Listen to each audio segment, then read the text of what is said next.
The aftermath of a house party in Pittsburgh that began in celebration but ended in tragedy. Around 50 gunshots were fired as the gathering descended into violence. 2 17-year-old boys were killed and several others injured. 2 lives lost, and hundreds of lives are forever changed because we have yet to pass meaningful legislation to lessen the amount of guns in our streets. A mass shooting is defined as an incident in which there are at least 4 victims. There were 10 such incidents over the Easter weekend, as well as numerous shootings involving just 1 or 2 people. And last week, a gunman opened fire on a crowded subway train in New York. People in the city say gun violence there is a way of life.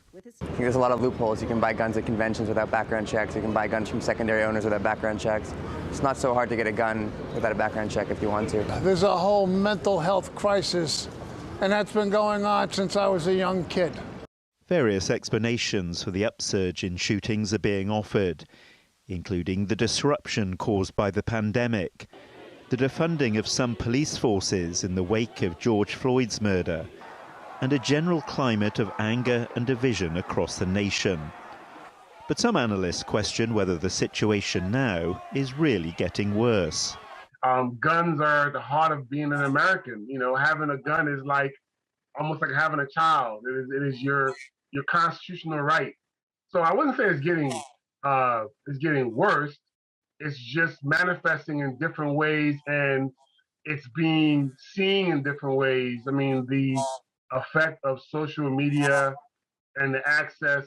In 2020, there were more than 45,000 gun deaths, an all-time record, and a rise of 14% on the previous year. But taking into account population increases in America, the rate of gun deaths is actually falling. In 1974, there were 16.3 gun fatalities for every 100,000 people. In 2020, that figure had dropped slightly to 13.6 deaths for every 100,000. It's difficult to see how America can ever wean itself off guns. Reformers say that fewer weapons and stricter regulations would result in less shootings.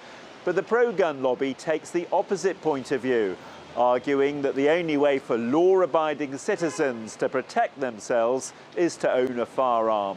The answer, therefore, being more guns, not less. But one thing both sides agree on is that the mass shootings and the tragedies they cause are highly unlikely to end anytime soon. John Brain, TRT World, Washington.